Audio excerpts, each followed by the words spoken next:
Bapa di surga, firman-Mu sungguh luar biasa, Tuhan.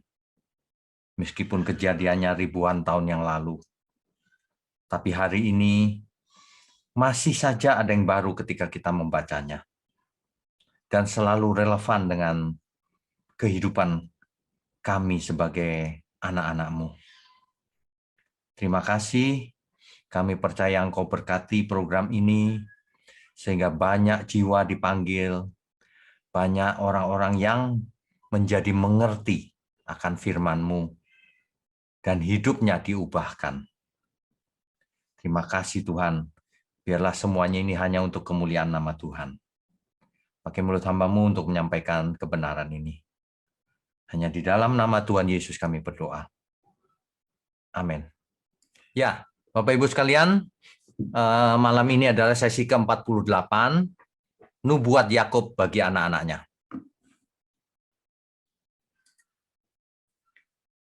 Kalau Bapak Ibu mengikuti sesi-sesi yang terdahulu, maka Bapak Ibu akan sampai pada kisah di mana Yusuf menerima saudara-saudaranya dan ayahnya akhirnya bergabung di Mesir beserta seluruh keturunannya, pindah dari Kanaan ke Mesir. Ya, di Mesir di mana tepatnya lokasinya? Di tanah Goshen. Jadi Kejadian 47 ayat 6.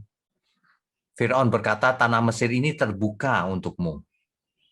Tunjukkanlah kepada ayahmu dan kepada saudara-saudaramu tempat menetap di tempat yang terbaik dari negeri ini. Ini Firaun yang baik nih, Bapak Ibu, yang di zamannya Yusuf. Biarlah mereka diam di tanah Goshen. Nah ini dia, tanah Goshen. Dan jika engkau tahu di antara mereka orang-orang yang tangkas, tempatkanlah mereka menjadi pengawas ternakku, dipekerjakan. Ya, ini rupanya Firaun di zaman Yusuf ini sahabat dengan Yusuf. Di ayat 11, Yusuf menunjukkan kepada ayahnya dan saudara-saudaranya tempat untuk menetap dan memberikan kepada mereka tanah milik di tanah Mesir. Di tempat yang terbaik di negeri itu. Di tanah Rameses. Seperti yang diperintahkan Firaun. Dari dua ayat ini, kita kalau yang mengerti hermeneutik, ya, kita akan tahu bahwa kota Rameses ini pasti ada di tanah Goshen. Karena tidak mungkin Alkitab itu isinya bertentangan di dalamnya. Tidak mungkin, karena Alkitab pasti benar. Nah, jadi Bapak Ibu kalau suatu hari ada yang menyerang dengan kata-kata di Alkitab banyak kontradiksi. Contohnya ini, Goshen apa Rameses yang benar? Kok lain-lain gitu. Nah, kita mesti bisa menjawabnya bahwa kota Rameses itu ada di tanah Goshen. Gitu artinya. Ya, nggak ada kontradiksi di Alkitab. Yang ada adalah pembacanya belum mengerti. Kalau mengerti, oh begitu rupanya, begitu ya. Oke, kita lanjutkan dulu. Ya. Jadi di pertemuan kita yang lalu kita sudah sampai di Kejadian 47 ayat 26. Ya. Sudah 47 pasal, Bapak Ibu. Nah, sekarang lanjutannya ayat 27. Maka diamlah Israel di tanah Mesir. Kalau kita mendengar kata Israel di sini maksudnya adalah Yakub. Maka diamlah Yakub di tanah Mesir, di tanah Goshen. Dan mereka menjadi penduduk di situ.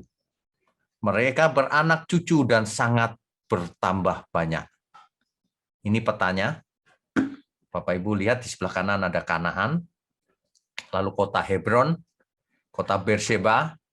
Kalau Bapak Ibu ikut sesi-sesi sebelumnya tentu sudah familiar dengan sangat mengenal kata-kata ini, Beersheba.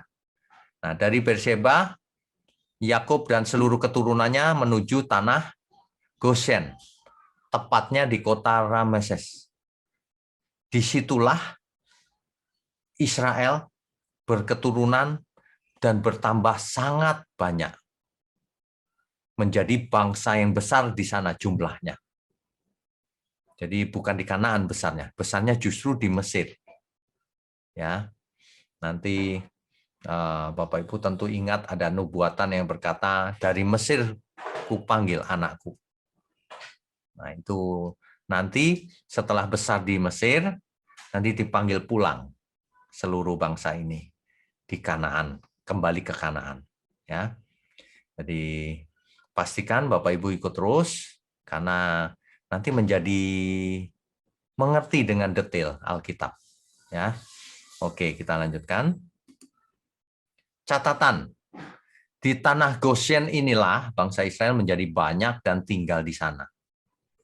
Bahkan nanti ketika kita membahas kitab Keluaran, kita akan melihat bahwa jumlah bangsa Israel di sana lebih banyak dari orang Mesir. Sehingga mengkhawatirkan Fir'aun yang di zaman itu Fir'aun yang jahat itu nanti. Ya. Fir'aun itulah yang nanti dikeraskan hatinya oleh Tuhan, dihukum karena memang sudah keras. Karena sangat jahat terhadap bangsa Israel. Ya, oke. Nah, ketika tulah Tuhan menimpa seluruh Mesir, nanti di kitab Keluaran itu, tanah Goshen inilah yang dikecualikan Tuhan. Di mana bangsa Israel semuanya tinggal di sana. Jadi rupanya ada rencana Tuhan bahwa bangsa Israel akan tinggal di tanah Goshen, nggak di mana-mana. Supaya nanti di masa depan, ketika terjadi tulah, bangsa Israel dikecualikan, tidak berpencar kemana-mana, tapi tanah Goshen tidak kena tulah. Gitu ya. Semuanya jadi jelas nantinya. Di Keluaran 8 ayat 22 dan 9 ayat 26 nanti itu pelajarannya di kitab berikutnya ya. Kota Rameses atau disebut juga Raamses itu adalah kota perbekalan dan juga kota Pitom di zaman Mesir kuno, di mana pengawas-pengawas kerja Rodi itu menindas bangsa Israel untuk membangun kota-kota itu. Enggak apa-apa, kita baca kitab Keluaran sebentar ya. Keluaran 1 ayat 11. Keluaran pasal 1 ayat 11. Saya bacakan ya. Sebab itu pengawas-pengawas Rodi, kerja Rodi maksudnya, ditempatkan atas mereka untuk menindas mereka dengan kerja paksa. Mereka harus mendirikan bagi Fir'aun kota-kota perbekalan, yakni Pitom dan Raamses. Raamses ini sama dengan Rameses.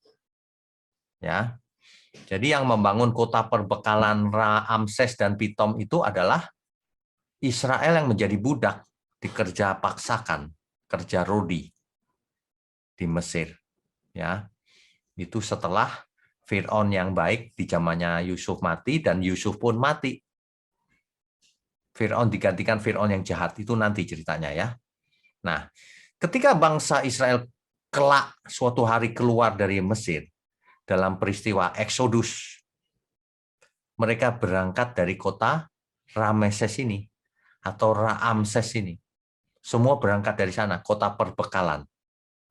Mereka membawa bekal keluar dari Mesir menuju Kanaan karena perintah Tuhan. Ya. Nah, itu ada di Keluaran 12 ayat 37 dan Bilangan 33 ayat 3 dan 5. Ya, nanti bisa dibaca. Kita lanjutkan dulu ya. Ayat 28 sampai 31, pesan Yakub kepada Yusuf. Di Alkitab dicatat, dan Yakub masih hidup 17 tahun di tanah Mesir. Rupanya Yakub pindah ke Mesir hidup 17 tahun, setelah itu baru mati. Maka umur Yakub, yakni tahun-tahun hidupnya menjadi 147 tahun. Yakub umurnya masih panjang juga ya, 147 tahun. Ketika hampir waktunya bahwa Israel akan mati, Yakub akan mati, dipanggilnya Yusuf. Kira-kira dalam bahasa sederhana gini, kalau kamu mengasihi aku ya Yusuf, nanti kamu harus bersumpah sekarang bahwa kamu tidak akan menguburkan aku di tanah Mesir. Tapi aku mau mendapat perhentian bersama dengan nenek moyangku, Abraham dan Ishak. Ya, sebab itu angkutlah aku dari Mesir nanti kalau mati, dan kuburkanlah aku dalam kubur mereka. Kalau Bapak Ibu masih ingat, itu adanya di Gua Makpela, ya. Jawabnya, aku akan berbuat seperti katamu itu, Yusuf. Yusuf anak yang baik. Kemudian kata Yakub, bersumpahlah kepadaku. Maka Yusuf bersumpah kepadanya. Lalu sujudlah Israel di sebelah kepala tempat tidurnya. Ini ketika Yakub sudah lemah, ya Bapak Ibu. Ya, berpesan kepada Yusuf. Ya. Kemudian kisah berikutnya, Yakub sakit ceritanya. Ketika Yusuf mendengar Yakub sakit, ia menjenguk ayahnya itu dengan membawa kedua anaknya, supaya Yakub melihat kedua cucunya, yaitu Manasye dan Efraim. Ya. Ketika Yakub mendengar Yusuf datang, Yakub mengerahkan segala kekuatannya untuk dapat duduk di tempat tidurnya. Ini menggambarkan bahwa Yakub sudah sangat lemah, sehingga duduk saja harus mengerahkan segala kekuatannya. Ya. Yakub berkata kepada Yusuf bahwa Allah yang Maha Kuasa telah menampakkan diri kepada Yakub dulu, yaitu di Luz, di tanah Kanaan, dan berfirman, akulah yang membuat engkau beranak cucu, dan aku akan membuat engkau bertambah banyak, dan menjadi sekumpulan bangsa-bangsa, bangsa yang besar. Janji itu adalah janji Allah kepada Abraham dan Ishak, dan juga Yakub dalam hal ini. Itulah sebabnya Allah disebut Allah Abraham, Ishak, dan Yakub. Aku akan memberikan negeri ini kepada keturunanmu untuk menjadi miliknya selama-lamanya. Nah, janji ini diulang-ulang kepada Abraham, Ishak, dan Yakub. Ya. Nah, Yakub bercerita tentang dulu Rahel dikuburkan dalam perjalanan dari Kanaan di sisi jalan ke Efrata, yaitu Bethlehem. Rahel, ya, Rahel mamanya Yakub, Rahel istrinya Yakub itu dikubur di Bethlehem. Ya, oke. Lalu Yakub di ayat 4, pasal 49 ayatnya yang pertama. Kemudian Yakub memanggil anak-anaknya dan berkata, datanglah berkumpul, semua anaknya ngumpul, supaya kuberitahukan kepadamu apa yang akan kamu alami di kemudian hari. Rupanya Yakub bernubuat untuk anak-anaknya. Nah, anak Yakub ada 12, ingat ya, yang nantinya menjadi ke-12 suku Israel. Ruben adalah anak sulung, adiknya Simeon, kemudian Lewi, kemudian Yehuda, dan seterusnya. Isakar, Zebulon, ada yang perempuan namanya Dina, Yosef atau Yusuf, Benyamin, dan Naftali, Gad, dan Asher. Yusuf menurunkan kedua suku berikutnya, Efraim dan Manasye. Ya, disinilah ingat Bapak Ibu, kita sedang belajar kitab Kejadian. Fokusnya adalah garis silsilah Mesias. Jadi kalau kita belajar silsilah itu maksudnya adalah garis keturunan silsilah Sang Mesias. Ya, itu fokusnya di sana, keselamatan bagi banyak jiwa. Karena semua bangsa di dunia akan mendapat berkat melalui keturunanmu. Nah, itu bukan berkat uang, bukan berkat jasmani, seperti yang diklaim oleh teologi kemakmuran. Ya, banyak gereja cerita kekayaan Abraham, kekayaan Ishak, maksudnya uang, matre itu namanya. Padahal kitab Kejadian itu maksudnya semua bangsa akan mendapat berkat menurut keturunan melalui keturunan Abraham. garis silsilahnya Mesias itu maksudnya. Sampai kepada nanti Mesias. Ya. Oke, berikutnya. Sebenarnya nubuat Israel atau Yakub itu ditulis secara detail di pasal 49 dari ayat 1 sampai ayat 28. Semua anak-anak Yakub mendapatkan nubuatan. Nanti dibaca semua ya. Nah, yang paling penting nubuatannya adalah nubuat bagi Yehuda. Khususnya Kejadian pasal 49 ayatnya yang ke-10. Coba kita baca ya. Kejadian pasal 49 ayatnya yang ke-10. Tongkat kerajaan tidak akan beranjak dari Yehuda, ataupun lambang pemerintahan dari antara kakinya, sampai dia datang yang berhak atasnya. Maka kepadanya akan takluk bangsa-bangsa. Ini nubuatan untuk Yehuda dan keturunannya. Nah, itu terjemahan baru Alkitab kita yang sekarang. Sedangkan di terjemahan lama, di situ bunyinya demikian, bahwa tongkat kerajaan itu tiada akan undur daripada Yehuda, dan pemberi hukum pun tidak dari antara kakinya, sehingga datanglah Silo. Maka kepadanyalah segala bangsa akan menurut. Kita lihat terjemahan lain, New King James. The scepter shall not depart from Judah, no lawgiver from between his feet, until Shiloh comes. Nah, ada kata Shiloh. Kalau dalam terjemahan lama ada kata Silo. Ya. And to him shall be the obedience of the people. Di terjemahan NASB juga sama, ada muncul kata Shiloh. Apa itu Shiloh?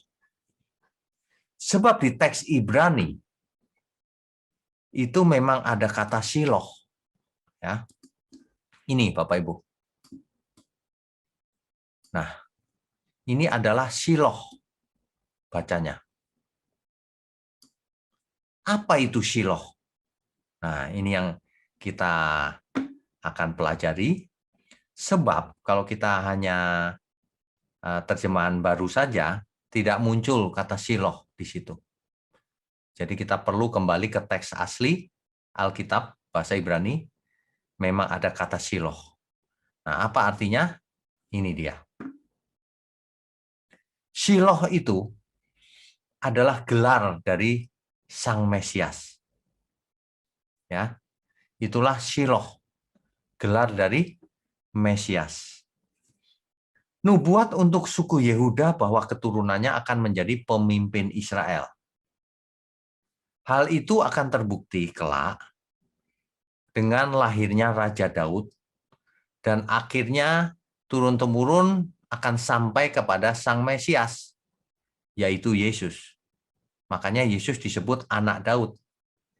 Anak Daud di situ maksudnya keturunan Daud. Bukan anak langsung dari Daud, bukan, keturunan-keturunan ya. Makanya kalau baca Alkitab harus tahu konteksnya. Jadi nubuat ini sudah digenapi sebelum kehancuran Yehuda dan Yerusalem pada tahun 70 Masehi. Sekitar 40 tahun setelah Yesus naik ke surga. Itu kerajaan Yehuda hancur. Tapi nubuatan ini sudah digenapi. Bahwa Mesias sudah lahir, mati, bahkan naik ke surga. Ya. Tetapi keberadaan suku Yehuda ini tetap ada sampai hari ini. Apa itu? Yahudi. Ya, itu Yehuda. Sementara banyak bangsa-bangsa yang disebut dalam Alkitab sudah tidak ada lagi hari ini. Tapi Yehuda ada terus. Itulah Yahudi, itulah Israel yang hari ini. Itulah yang akan menjadi saksi di akhir zaman. Satunya adalah kita. Ada dua saksi, bukan? satunya kita, orang percaya, orang Kristen, yang memiliki kesaksian Yesus. Ya. Jadi Yesuslah Sang Mesias itu, pemegang tongkat kerajaan yang kekal. Ya. Shiloh juga bisa berarti pembawa damai. Sesuai dengan yang dikatakan oleh Nabi Yesaya, bahwa Mesias itu adalah Sang Raja Damai. Yesaya 9 ayat 6. Coba kita cek ya, Yesaya 9 ayat 6. Kita baca kitab Yesaya, pasalnya yang ke-9, ayatnya yang ke-6. Kalau di Alkitab elektronik, ayat 6. Kalau di Alkitab yang manual, ayat 5 mungkin ya. Sebab seorang anak telah lahir untuk kita. Seorang putra telah diberikan untuk kita.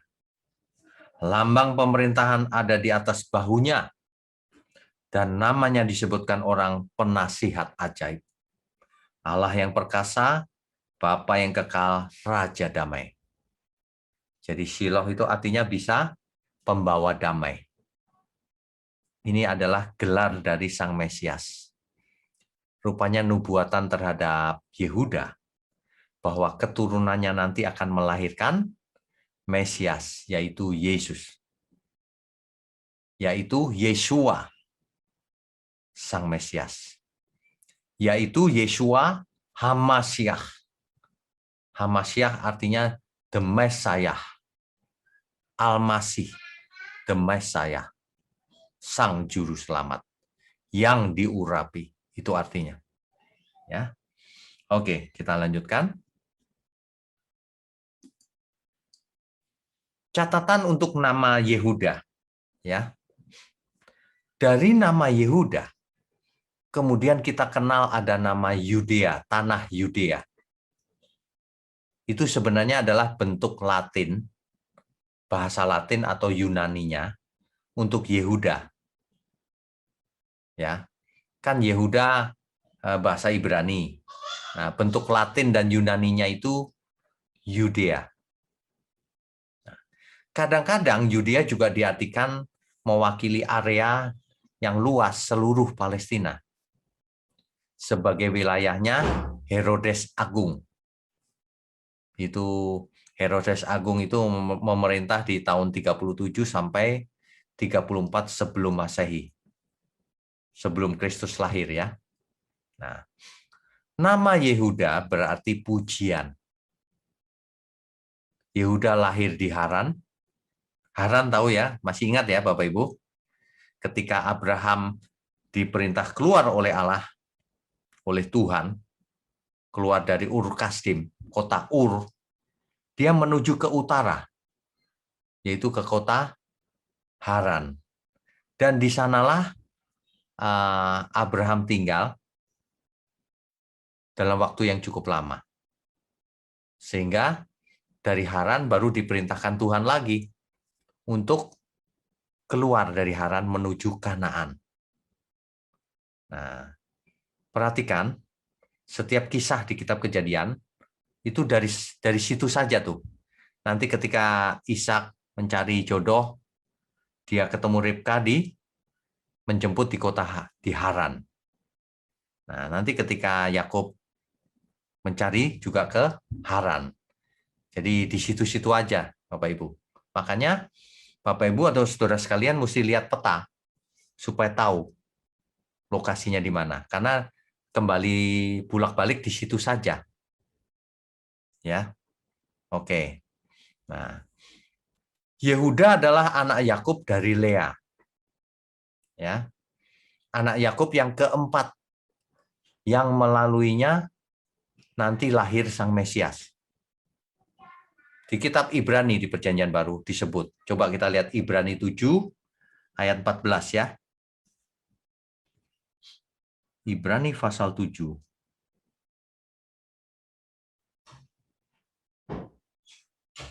Ayatnya yang ke-14.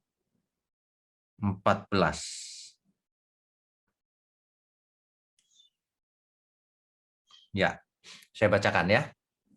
Sebab telah diketahui semua orang bahwa Tuhan kita, kalau kita mengatakan Tuhan kita itu artinya Tuhan Yesus ya, berasal dari suku Yehuda. Dan mengenai suku itu Musa tidak pernah mengatakan suatu apapun tentang imam-imam.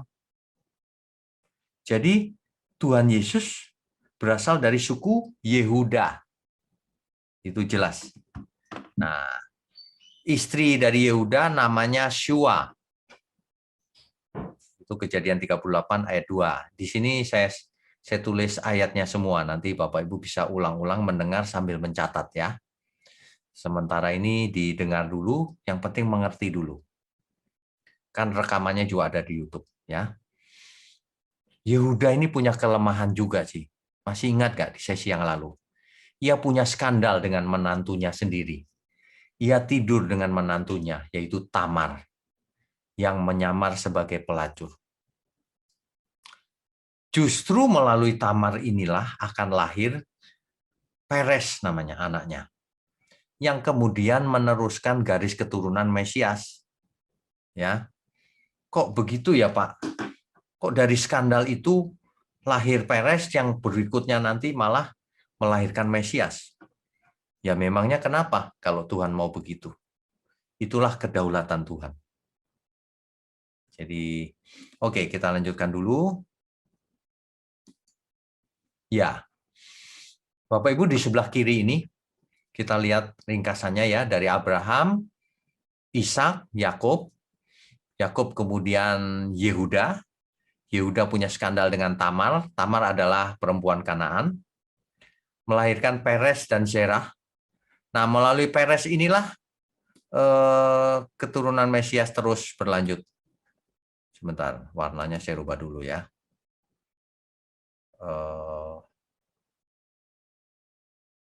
Warnanya biru deh.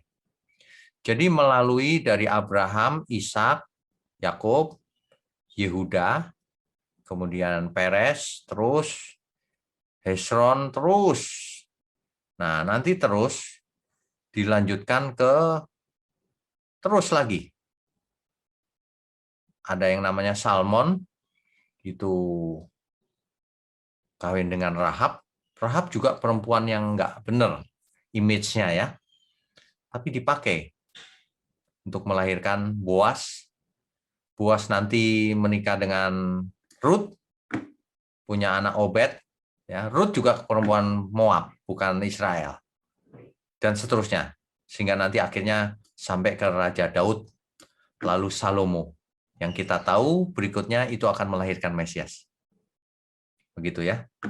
Di sesi yang lalu saya sudah jelaskan ada 4 perempuan dalam garis silsilah Mesias yang disebut-sebut. Dari sini kita mendapatkan hikmat bahwa kita tidak boleh membeda-bedakan bangsa atau suku bangsa. Merasa Israel lebih suci. Tidak. Semua bangsa sama di mata Tuhan. Cuma Israel dipakai untuk melahirkan Sang Mesias. Itu keistimewaannya. Dan dipakai sebagai saksi di akhir zaman nanti. Kalau mau tahu Allah yang benar, Allahnya Israel. Kalau mau Tuhan yang benar, tanya orang Kristen. Yang punya kesaksian Yesus. Begitu maksudnya ya. Nah, ini lengkap. Nanti ini akan berlanjut terus sampai kepada Yesus. Ya. Oke, kita lanjutkan dulu. Ya. Ini masih sama tadi ya. Jadi silsilah ini kalau orang tidak mengerti untuk apa sih belajar silsilah ini gitu. Rupanya sedang menelusuri garis keturunan Mesias. Nih ya, sampai akhirnya sampai kepada Yeshua. Yeshua itu Yesus dalam bahasa Indonesianya. Ya. Jelas ya Bapak Ibu ya. Ini perlu diulang-ulang memang. Bapak Ibu dengar dulu, nanti silakan diulang-ulang ya. Bapak Ibu perlu sampaikan ke teman-teman, ke saudara-saudara. Belajar Alkitab sama-sama yuk. Supaya mengerti, jangan baca Alkitab buru-buru, lalu lama-lama Saya sudah 10 kali tapi tidak mengerti. Nah, kan banyak kasus yang begitu. Mari kita belajar dengan benar. Untuk apa sih belajar perjanjian lama? Rupanya pengenalan akan Allah yang benar. Dan menelusuri garis silsilah Sang Mesias. Sebagai penggenapan Kejadian 3 ayat 15. Proto Evangelion.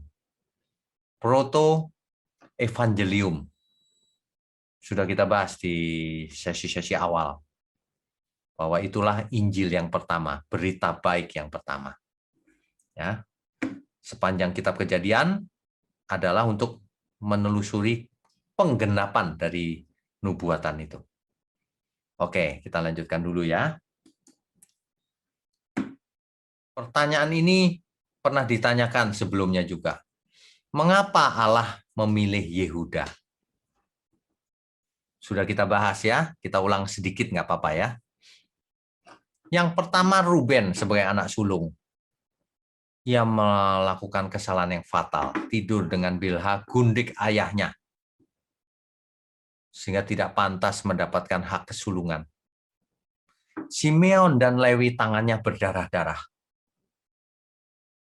Simeon dan Lewi membunuh, sehingga mencemarkan nama Yakub. Itu ada di Kejadian 34, ayat 25 dan 30. Ya. Kemudian yang ketiga, yang keempat maksud saya, Yehuda memang punya skandal dengan Tamar, menantunya, tetapi ia bertobat. Bapak Ibu bisa baca Kejadian 38 sampai dari 15 sampai 30. Jadi hak kesulungan akhirnya jatuh kepada Yusuf. Yusuflah yang menjadi penguasa. Tapi garis keturunan melalui Yehuda, garis keturunan Mesias maksudnya. Ya, oke, kita lanjutkan dulu.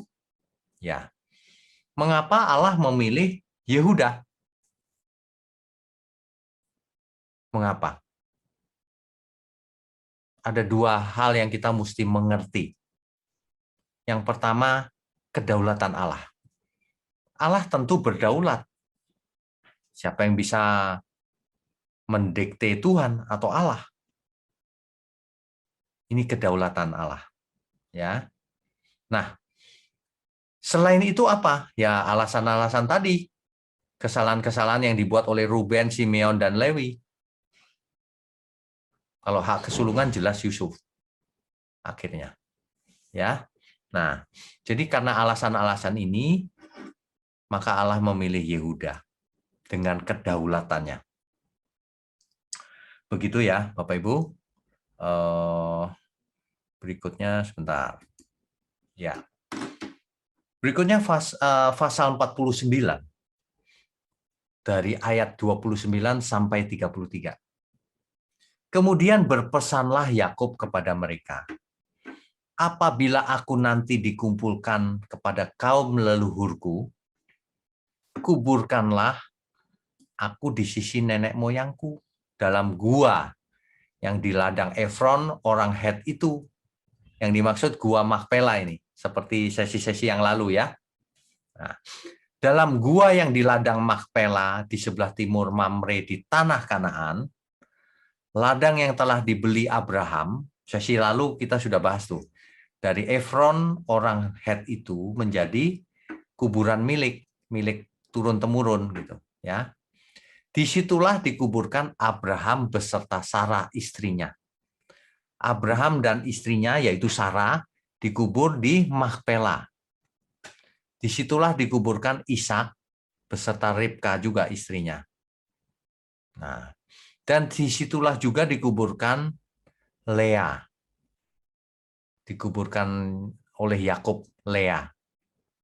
Lea yang menjadi istrinya yang menurunkan garis keturunan Mesias. Dikubur di sana juga. Ladang dengan gua yang ada di sana telah dibeli dari orang Het yang beli Abraham, ya. Nah, setelah Yakub selesai berpesan kepada anak-anaknya, ditariknyalah kakinya ke atas tempat pembaringan dan meninggallah ia. Maka ia dikumpulkan kepada kaum leluhurnya. demikianlah Yakub akhirnya meninggal di umur yang lanjut kalau dibandingkan dengan orang zaman sekarang. Ya, itulah kisah Yakub. Di sesi mendatang kita akan membahas akhir dari kitab Kejadian dengan kematian Yusuf. Dan nanti di sesi 50-nya, ya sebentar saya matikan dulu share-nya. Ya. Nah, di pasal 49, di sesi 49 nanti, diakhiri dengan kematian Yusuf. Nah, di sesi 50-nya, nanti saya akan bahas rangkuman dari kitab Kejadian. Kitab Kejadian itu latar belakangnya seperti apa, ditulis oleh siapa, kemudian tujuannya apa ditulis, cakupan geografisnya dari mana sampai mana, kisah-kisah seluruh kitab Kejadian, dan lain-lain. Pastikan Bapak Ibu mengakhirinya dengan lengkap ya. Nah, setelah itu saya akan berusaha menjadikannya buku 50 sesi kita ini. Tentu saja dengan gambar-gambar yang lebih lengkap. Ya. Doakan agar banyak pendukung dalam hal ini. Ada yang menghubungi saya sebagai ilustratornya. Ya, karena dibutuhkan gambar-gambar yang bagus juga supaya bukunya menjadi bagus. Dan akan tebal sekali. Nah, oke. Malam ini kita belajar bahwa Yakub bernubuat. Nubuatannya terhadap semua anak-anaknya, 12 anaknya. Anak-anaknya satu-satu diberkatinya sebelum ia menutup mata. Tapi khusus Yehuda, dari situlah keturunan Sang Mesias akan lahir. Meskipun Yehuda pernah ada skandal dengan Tamar. Kita harus selalu mengerti kedaulatan Tuhan itu tak terbatas. Siapapun bisa diampuni dosanya. Ya, kalau kita belajar Perjanjian Lama, ingat harus dipandang dari kacamata Perjanjian Baru. Dalam kacamata Perjanjian Baru itu adalah garis keturunan Mesias sampai kepada Yehuda yang kita baru bahas. Ya, sampai di sini kita semua harus mengerti. Sudah semakin jelas bahwa Tuhan tidak memilih-milih bangsa Israel saja untuk melahirkan Mesias. Tidak. Buktinya ada 4 perempuan yang non-Israel. Perempuan Kanaan dan perempuan Moab. Begitu ya. Oke. Apalagi yang bisa kita tarik malam ini? Oh ya, gelar dari Mesias, Shiloh. Jadi seringkali kalau kita baca dari Alkitab, yang bahasa Indonesia, seringkali ada yang miss, yang hilang di sana. Dan itu wajar. Semua terjemahan pasti ada yang hilang dalam penerjemahan. Entah suasananya hilang, atau gara-gara penerjemahan jadi ada sedikit yang hilang. Itulah sebabnya saya sarankan Bapak Ibu kalau membaca Alkitab, jangan satu terjemahan. Harus banyak terjemahan. Lebih baik lagi kalau Bapak Ibu bisa mengerti teks Ibraninya untuk Perjanjian Lama dan teks Yunaninya untuk Perjanjian Baru. Ya. Tapi kalau bahasa teks Alkitab asli Ibrani dan Yunani Bapak Ibu tidak familiar, nggak apa-apa, tapi terjemahannya harus yang banyak. Nanti akan muncul juga. Dan kalau mau lebih mudah lagi, ya dengarkan saja online Bible Study. Ya, kita sudah masak supaya didengar dengan mudah. Bapak Ibu tinggal mendengar dan mengulang-ulang pendalaman Alkitab ini dan mencatat ayat-ayatnya. Begitu. Ya, amin ya. Saya percaya kitab suci sangat memberkati kita. Baik Perjanjian Lama maupun Perjanjian Baru. Tapi puncaknya ada di Perjanjian Baru. Karena Mesias lahir di Perjanjian Baru dan mengajar di sana. Dilanjutkan oleh para rasul. Ya, amin. Baik, kita lanjutkan dengan sesi tanya jawab seperti biasa atau diskusi boleh. Silakan. Baik, co-host tolong dibantu. Ya, baik, diingatkan kembali bagi Bapak Ibu yang ingin bertanya untuk membuka video. Yang pertama, Ibu Yuliana, silakan Bu. Shalom Pak Wiknyong. Shalom. Ya, terima kasih Pak untuk pemaparan nubuat Yakub. Ada 2 pertanyaan saya. Yang pertama Pak, ketika Yakub hendak memberkati Efraim dan Manasye, waktu itu Yusuf mengatakan kepada ayahnya bahwa jangan menyilangkan tangan begitu ya Pak ya, karena Manasye di kanan, Efraim di kiri, begitu ya. Nah, pertanyaan saya, berarti Yakub itu sudah diberitahu oleh Tuhan sebelumnya ya Pak ya, bahwa Efraim itu sebagai adik akan lebih disulungkan daripada Manasye. Jadi ini seperti terulang. Betul. Pengalaman Ishak memberkati Yakub dan Esau begitu ya Pak ya. Iya benar. Jadi artinya berarti Tuhan sudah menyampaikan terhadap hambanya Yakub begitu ya Pak ya. Jadi Alkitab tidak menulis dengan eksplisit bahwa Allah memberitahukan Yakub, tapi itu ada kemungkinan. Kan itu tidak mungkin tiba-tiba tangannya bersilang, ya kan? Nah, Yusuf melihat hal itu mencoba mengoreksi tangannya Yakub diluruskan supaya tidak silang, supaya tangan kanannya benar gitu ke yang sulung. Nah, rupanya Yakub enggak, aku maunya begini gitu. Nah, itu memang ada kemungkinan seperti itu, Bu. Ya. Tadi ada slide-nya kok, cuman kelewatan mungkin ke klik ya. Ada slide-nya tadi. Efraim itu dan Manasye. Sebentar, saya cek slide-nya ya. Siapa tahu ada slide-nya. Ya, silakan. Seingat saya buat slide-nya. Nah, ini dia. Ya. Ini slide-nya. Kejadian 48 ayat 1 sampai 22. Ini dia. Jadi di situ ada yang tangan menyilang tadi. Oh, tapi kata-katanya kok nggak ada ya. Harusnya ada. Oke, baik. Terima kasih. Justru Ibu bisa mengingatkan yang tadi ketinggalan ya. Terima kasih, Ibu.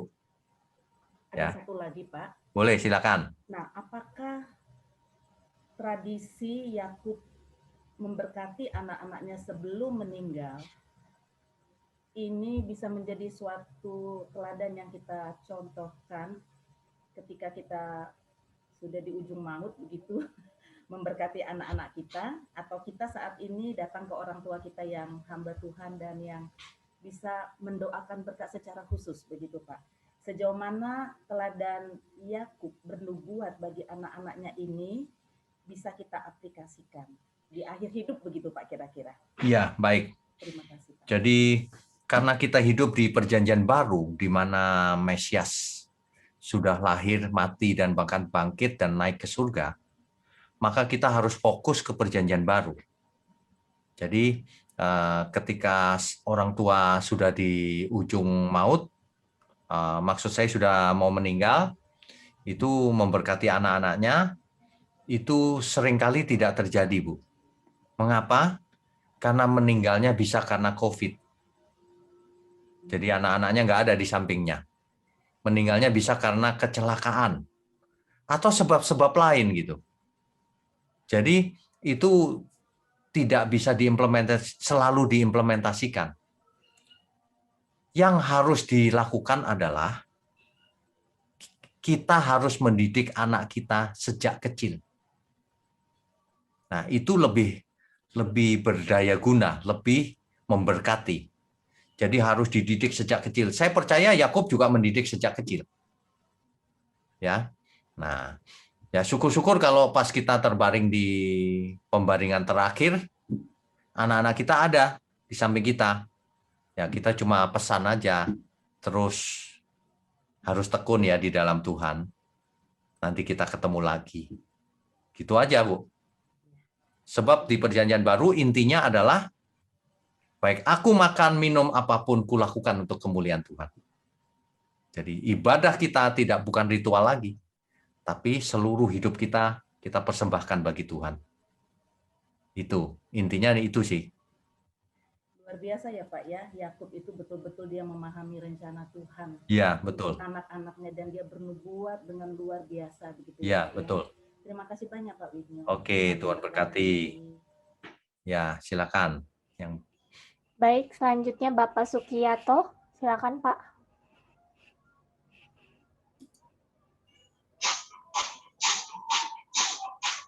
Ya, silakan Pak.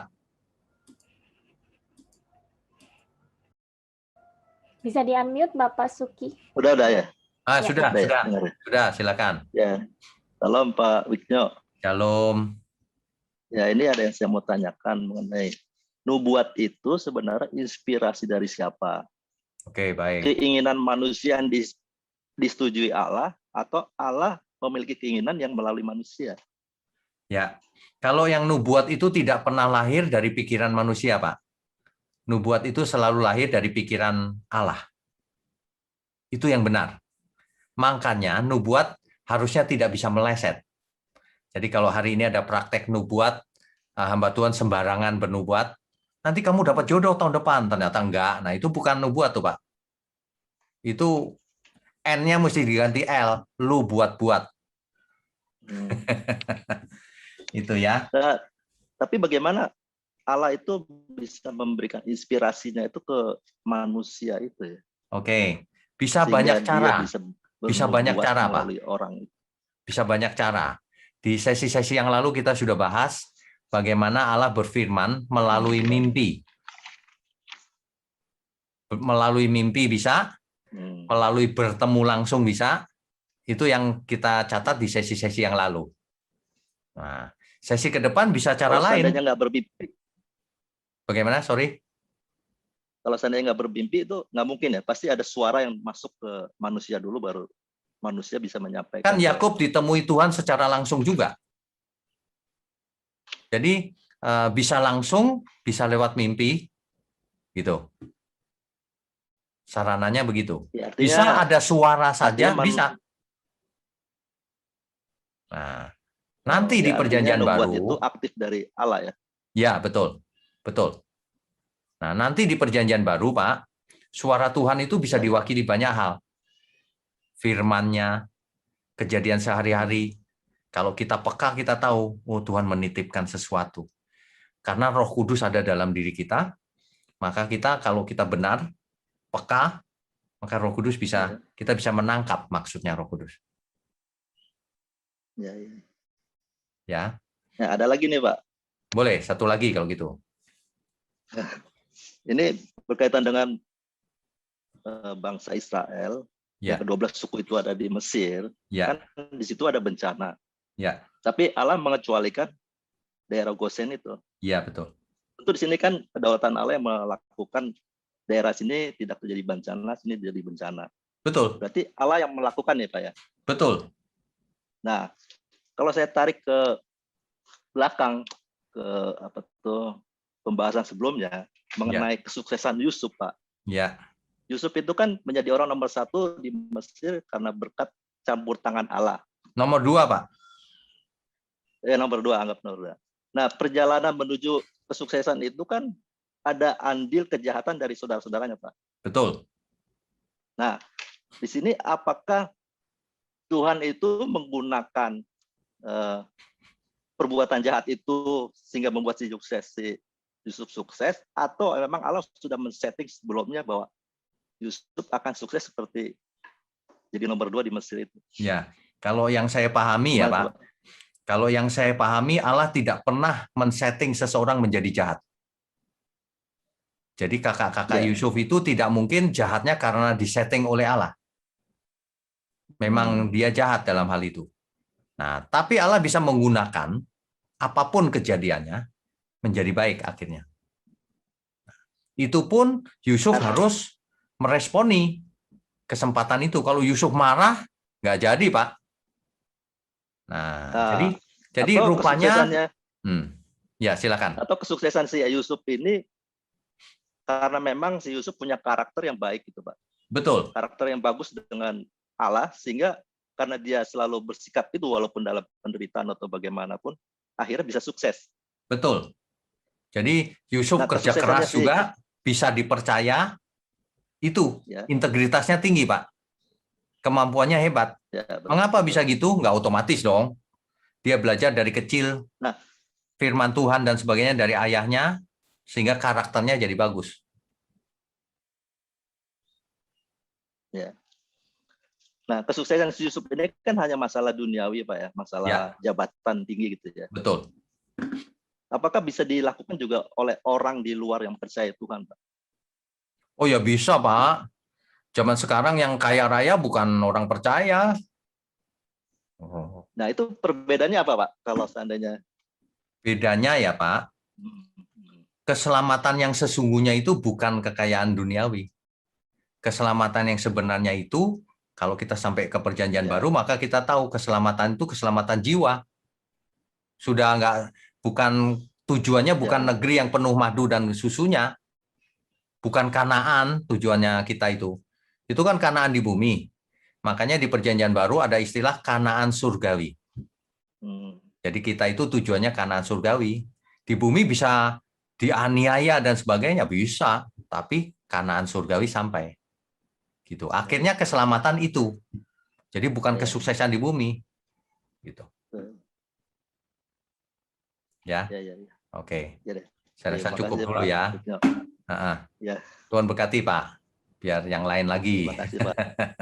Oke, silakan. Baik, Berikutnya. selanjutnya Ibu Nike. Silakan, Bu. Bu Nike, silakan. Ya. Shalom, Pak Wiknya. Shalom. Saya mau nanya mengenai yang 12 suku Israel. Ya. Kan 12 itu kan diambil dari anak-anak Yakub semua yang cowok-cowok ya, Pak, yang cewek Betul. enggak tahu. Betul. Nah, tapi pada di bilangan ya kalau nggak salah itu pada akhirnya cucunya Yakub, Efraim sama Manasye itu yang masuk ke dalam 12 suku dan Yusufnya hilang. Ya, betul. Dan Lewi itu kan dikhususkan untuk tugas keimamatan. Betul. Jadi nanti kan sampai ke kitab Wahyu yang ada 144.000 kan ditarik dari 12 suku Israel itu. Ya, benar. Apakah itu yang termasuk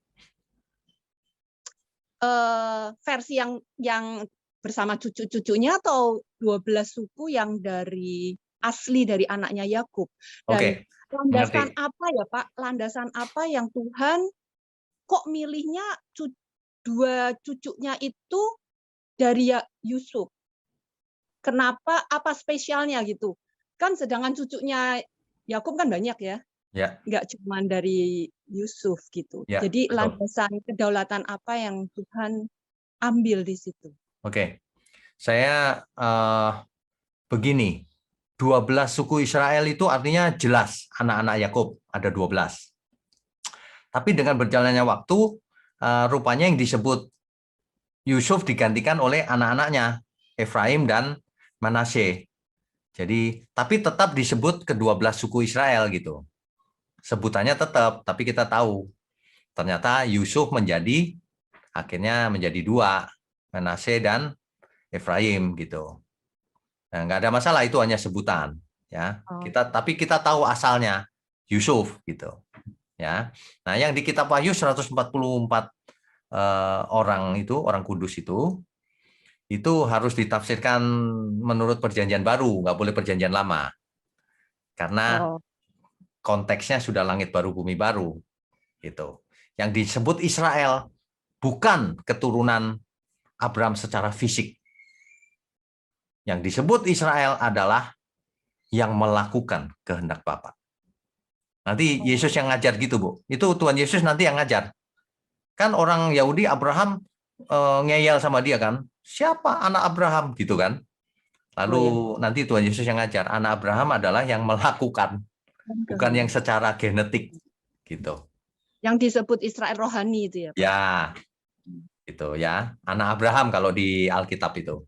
Iya. Nah, gitu ya. Terima kasih, Pak. Nah, Iya, terima kasih. apa lagi ya tadi ya, Bu?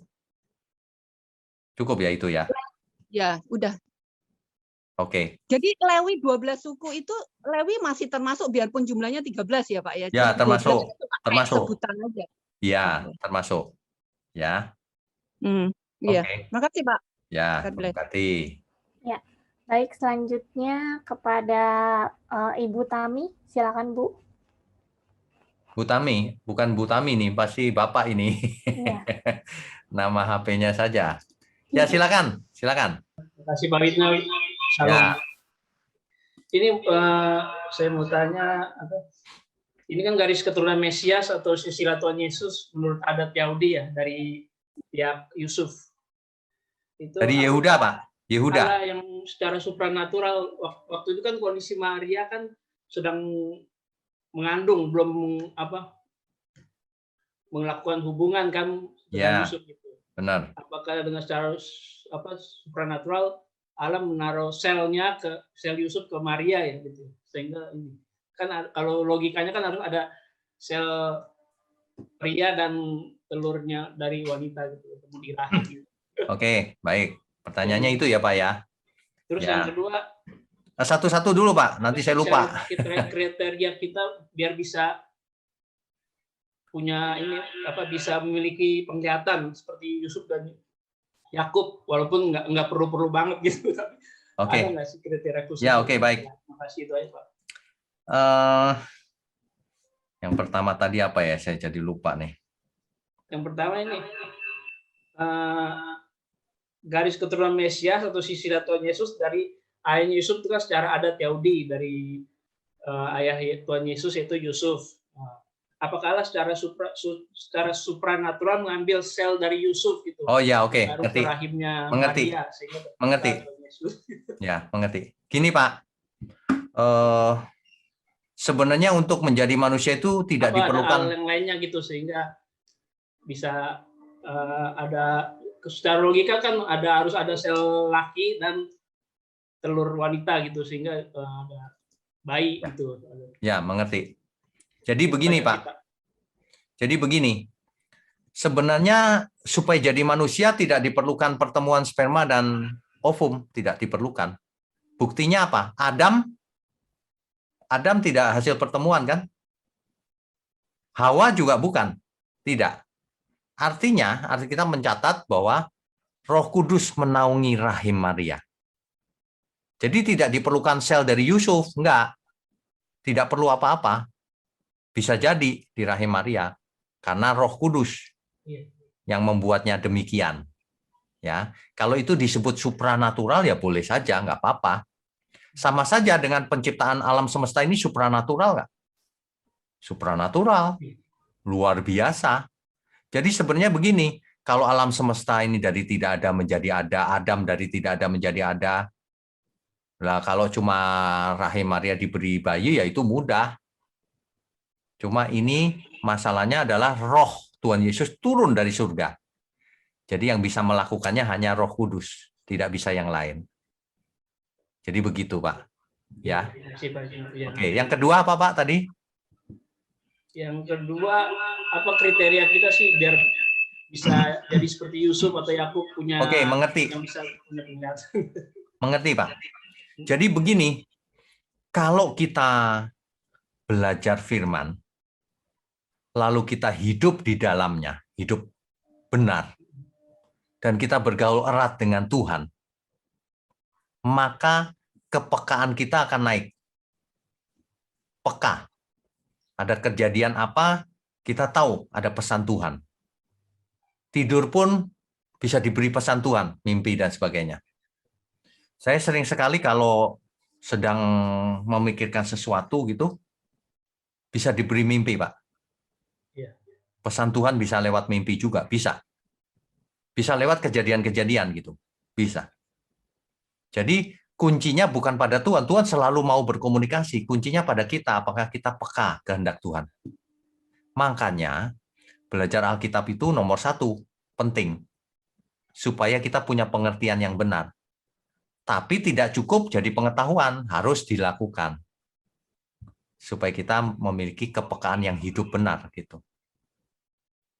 Nah, jadi kalau hari ini ada yang beredar lagu-lagu yang liriknya itu bahwa Alkitab menjadi penghalang orang mencari Tuhan, itu lagu sesat, Pak. Iya, jelas. Ada itu, Pak. Nggak usah didengarkan. Itu pasti sesat itu. Alkitab kok dikatakan penghalang. Justru Alkitab itu menyelamatkan. Alkitab berkata begini, Injil itu kekuatan Allah yang menyelamatkan. Lah kok buat lagu seperti itu? Waduh, mengerikan dunia ini.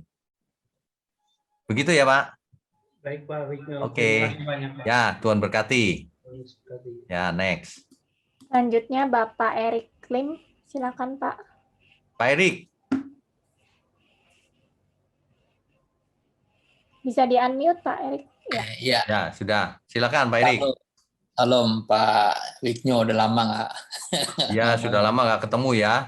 Ya, ketemunya virtual aja. Ya. Pak, aku nanya singkat aja ya. Kalau Ya. tadi yang sebenarnya hak kesulungan itu dari anak sulung, terus karena kecemarannya turun akhirnya ke Yusuf. Lalu implikasi dalam kehidupan Yusuf, hak kesulungan ini kemana Pak?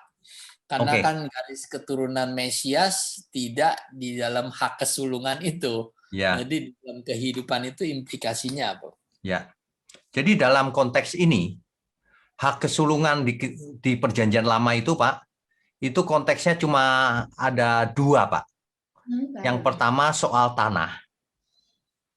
Jadi kalau memiliki hak kesulungan, dapat tanah 2 bagian.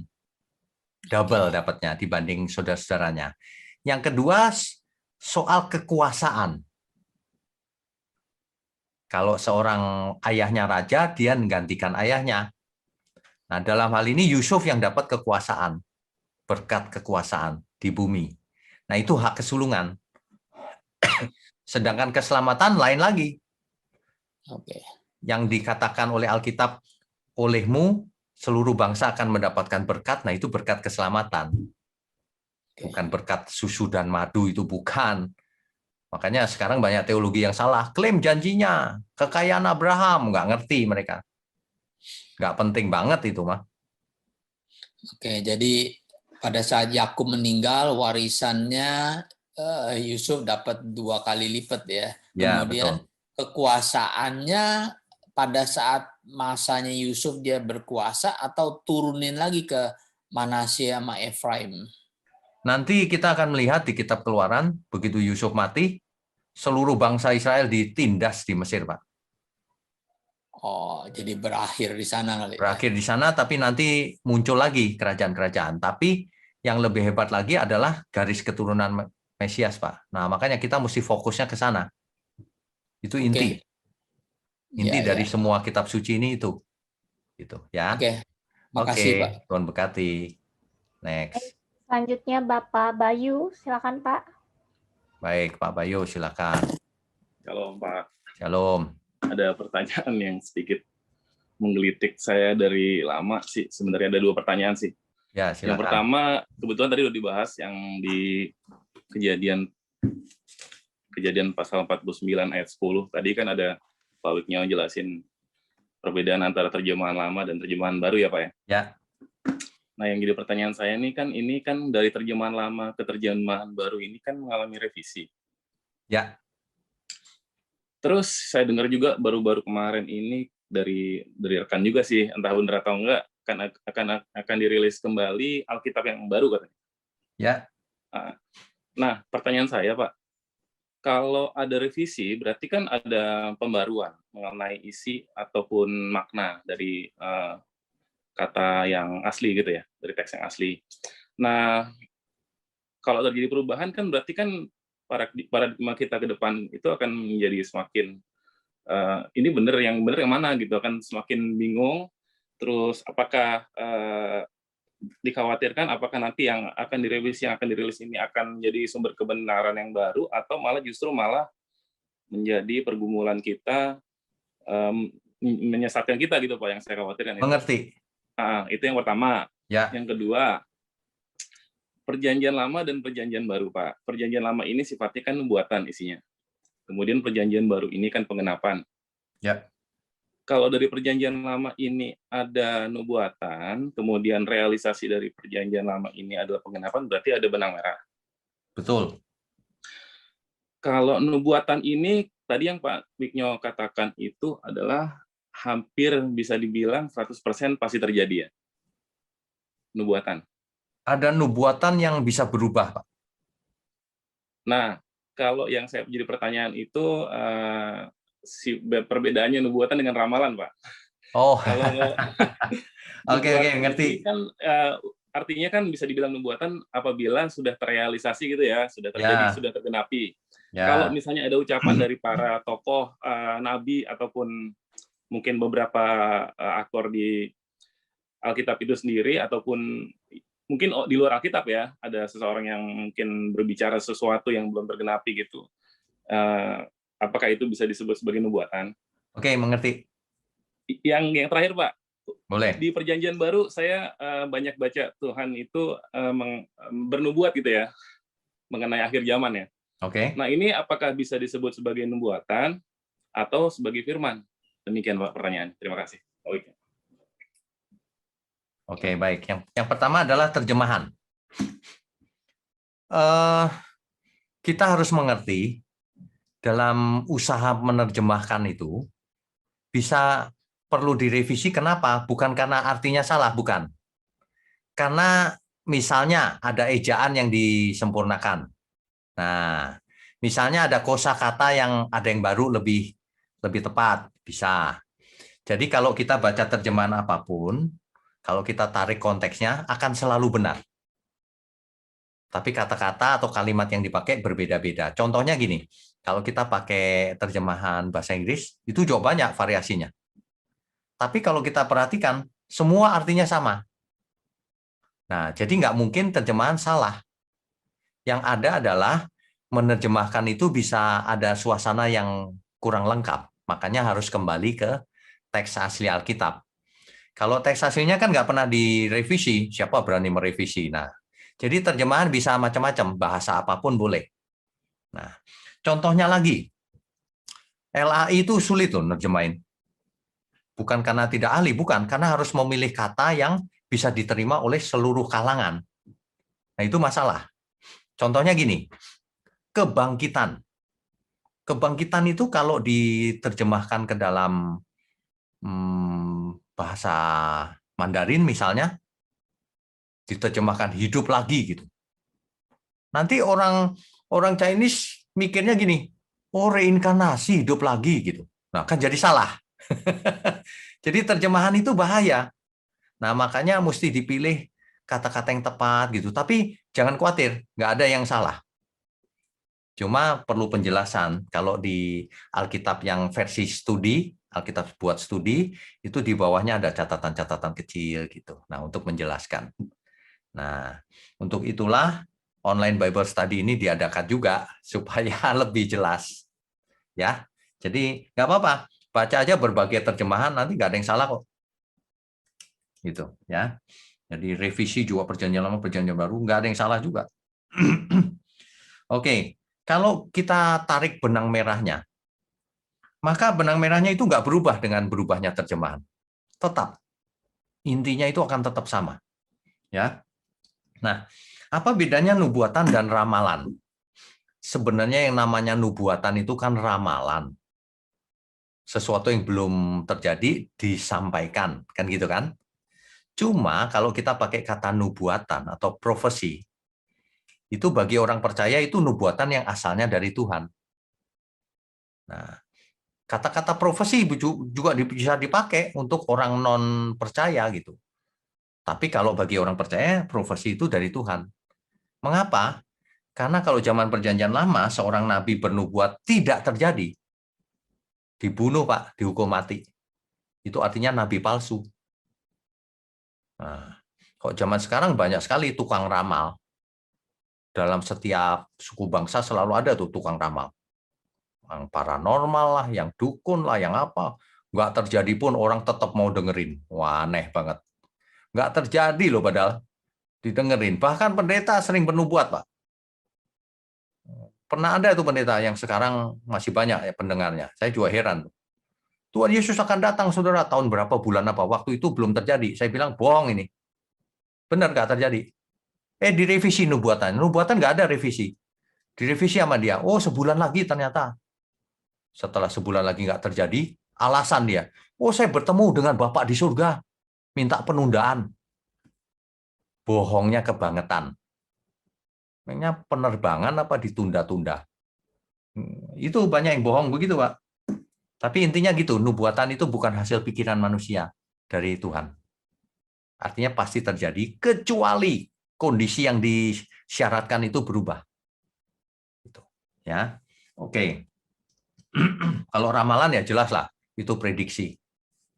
Ramalan cuaca, akan prediksi juga. Tapi ramalan cuaca ilmiah. Kalau ramalan dukun-dukun nggak ilmiah banget itu, seringkali bohong malah. Ya, nah terus nubuatan akhir zaman. Nah ini dia.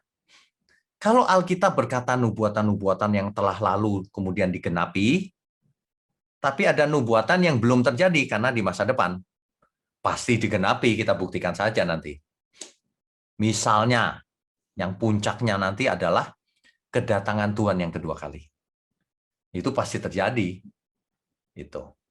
Bahkan di Alkitab dicatat ketika orang-orang melihat Yesus naik ke atas, Tuhan Yesus naik ke atas, terheran-heran sampai awan menutup. Begitu awan menutup, tetap aja mereka heran. Belum pernah lihat ada manusia bisa terbang. Lalu malaikat tampil, kenapa kamu melihat ke langit? Nanti Yesus akan datang kembali. Persis seperti dia naik, artinya turun lagi bisa dilihat lagi. Gitu. Nah, itu nubuatan yang belum terjadi. Begitu, Pak Mayo? Oke ya. ya. Baik, Pak. Terima kasih. Tuhan. Ya, silakan. Ya, Pak Wikno. Ya, silakan. Ini tadi saya nangkap perkataan Pak Wikno itu mengenai Roh Kudus menaungi rahim Maria. Ya. Nah, setelah bayi Yesus lahir itu, apakah Roh Kudus itu ada di dalam bayi itu bersama Roh Yesus itu? Yang jelas, Yesus diutus oleh Bapa di surga. Itu pasti. Nah, kalau Bapa mengutus, pasti memberi dukungan. Pasti. Itu sebabnya Yesus bisa berjalan di atas air. Mengapa? Ada Roh Kudus. Oh, jadi dia ada di dalam diri ya. Tuhan Yesus itu. Ya. Nah, itu apakah selamanya dia tetap berada di dalam diri Yesus sampai dia naik ke surga atau ketika Yesus mati? Keluar, tuh, Pak. Ketika Yesus mati, dibangkitkan oleh Roh Kudus juga. Jadi Roh Kudus selalu berkarya. Jadi Roh Kudus selalu berkarya. Seperti nanti kita mati, kita dibangkitkan oleh Roh yang sama yang membangkitkan Yesus, yang sekarang diam di dalam kita. Alkitab mencatat begitu. Artinya Roh Kudus itu. Jadi Roh Kudus itu selamanya berdiam di dalam setiap orang percaya sampai meninggal, sampai dia bangkit lagi gitu. Ya. Atau dia pernah keluar dulu baru nanti membangkitkan. Enggak. Dia di dalam, menyertai kita. Satu ya, Pak ya. Kecuali kita menghujat Roh Kudus ya ditinggal, Pak. Ya, ya. Ya, Pak. Nah, lalu ada satu pertanyaan lagi, Pak. Ada satu ayat tuh yang di Roma itu, jika kamu mengikatkan diri dengan Tuhan, menjadi satu roh. Nah, itu satu rohnya ini maksudnya gimana, Pak? Apa roh? Roh itu, bahasa Ibraninya ruah, bahasa Yunaninya pneuma. Diterjemahkan dalam bahasa Indonesia roh. Dalam bahasa Inggris, spirit. Spirit itu artinya bisa juga semangat, Pak. Semangat ya. gairah, selera. Nah, dalam hal itu, dalam konteks yang barusan kita baca, yang Bapak bicarakan tadi, itu namanya gairah. Jika kita terikat dengan Tuhan, maka cara berpikir kita, cara berperasaan kita, selera kita sama dengan Tuhan. Menyatu dengan Tuhan. Ya. Punya roh yang sama. Begitu. Nah, masalahnya di satu grup WA, itu ada satu orang yang dia sangat sekali kekeh sekali bahwa roh yang ada di situ itu bukannya roh semangat, Pak, tapi Roh Kudus itu atau roh Kristus itu sendiri. Ya kalau orang kekeh ya silakan saja, nggak masalah. Tapi yang benar kita tahu. Makanya saya sarankan Bapak untuk ikut hari Kamis di truth.id. Itu hari Kamis seri kebenaran. Ini sudah sesi 5. Kebenaran itu ciri-cirinya apa gitu. Jadi kalau orang itu ngotot itu Roh Kudus, tinggal dites saja, Pak. Apakah ini mengalir dengan benar, koheren dan seterusnya. Nanti tahu. Iya, cocok atau tidak gitu. Kalau nggak cocok berarti salah itu pengertian itu gitu. Betul, Pak. Jelas ya? Iya, tapi ya teman itu kalau dikasih tahu ya nggak mau juga. Ya nggak apa-apa, Pak. Kita nggak bisa paksa orang lain kan setuju sama kita. Kita nggak bisa paksa. Betul. Nggak apa-apa sih. Yang penting kita sudah sampaikan. Orang nggak percaya ya sudah, nggak apa-apa. Iya. Ya. Ya, terima kasih Pak Bikno. Oke. Sudah selesai ya? Ya, sudah habis Pak. Ya. Oke, sebentar. Kalau begitu, saya ganti view-nya ya ke galeri lagi. Ya, baik. Bapak Ibu sekalian, sudah selesai ya sesinya. Kita mau tutup malam ini. Mari kita berdoa lebih dulu. Mari kita berdoa. Bapa di surga, kami mengucap syukur kalau kami boleh belajar bersama-sama. Jarak tidak menjadi masalah, Tuhan. Ada teman-teman kami, sahabat-sahabat kami yang ada di ujung-ujung dunia dan belajar bersama kami. Kami percaya Roh Kudus memimpin kami kepada seluruh kebenaran.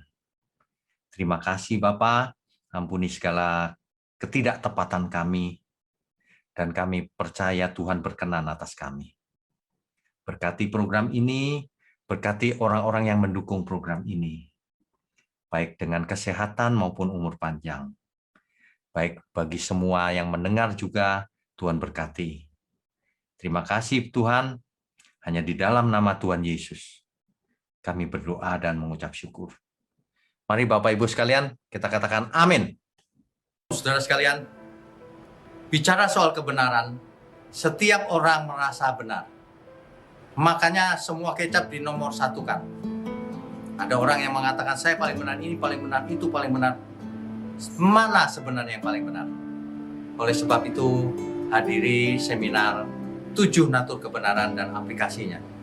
Seminar ini wajib dihadiri oleh para teolog, apologet, pengkhotbah, bahkan oleh para jemaat sendiri, agar kita bisa membedakan manakah yang benar, manakah yang salah. Inilah alat uji kebenaran yang sangat objektif dan alkitabiah. Pastikan saudara ikut dan ajak seluruh saudara dan sahabat-sahabat. Bapak-bapak dan ibu-ibu yang terkasih dimanapun berada, yuk kita belajar pelajaran Alkitab bersama secara online setiap hari Rabu jam 7 malam bersama Pendeta Bapak Wiknyotanto secara online, bisa melalui Zoom. Tetapi kita harus mendaftarkan dulu ke nomor berikut ini. Selamat bergabung dan Tuhan Yesus memberkati.